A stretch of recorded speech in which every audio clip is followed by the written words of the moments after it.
परभणीमध्ये काल संध्याकाळपासून combing operation सुरू असल्याचं समजतंय। मुळात 20 तारखेला निवडणुकांचे निकाल लागले, 23-24 तारखेला काळजीवाहू मुख्यमंत्र्यांनी राजीनामा दिला। त्यानंतर पासून ते आत्तापर्यंत तब्बल 10 दिवसांपेक्षा अधिक कालावधी उलटून गेला, मात्र अजूनही राज्याला गृहमंत्री लाभलेले नाहीत। त्यामुळे राज्यातील कायदा सुव्यवस्थेचा प्रश्न कसा हाताळावा आणि कुणी हाताळावा हा प्रश्न निर्माण झालेला आहे।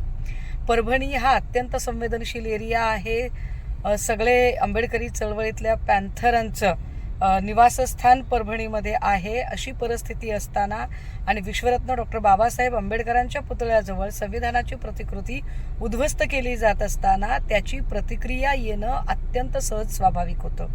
त्यासाठी म्हणून आंबेडकरी चळवळीच्या अनुयायांनी जो बंद पुकारलेला होता, अशा परिस्थितीमध्ये आवश्यक असणारे पूर्वप्रतिबंधात्मक कारवाई पोलिसांकडून करणं अपेक्षित होतं। व्यापार पेठेला तशी कल्पना देणं अपेक्षित होतं।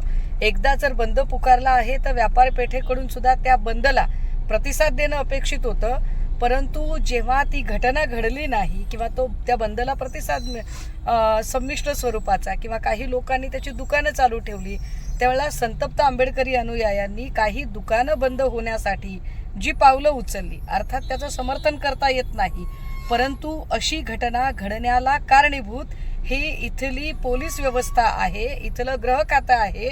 मात्र गृह खातं असं का वागतं? कारण गृह खात्याला कुणी निर्देश देणारा मंत्रीच अस्तित्वात नसेल तर करायचं काय? अशा सगळ्या परिस्थितीत कोम्बिंग ऑपरेशनच्या नावाखाली पुन्हा एकदा जर आंबेडकरी अनुयायांचं आयुष्य आणि भविष्य उद्ध्वस्त करण्याचा प्रयत्न राज्य सरकारकडून चालू असेल तर निश्चितपणे हा अत्यंत निंदनीय आणि निषिद्ध प्रकार आहे। घडलेल्या घटनेची चौकशी करण्यापेक्षा कोम्बिंग ऑपरेशनच्या नावाखाली अशा पिढ्या उद्ध्वस्त करणं आणि बर्बाद करणं याचा आम्ही तीव्र शब्दामध्ये निषेध करतो।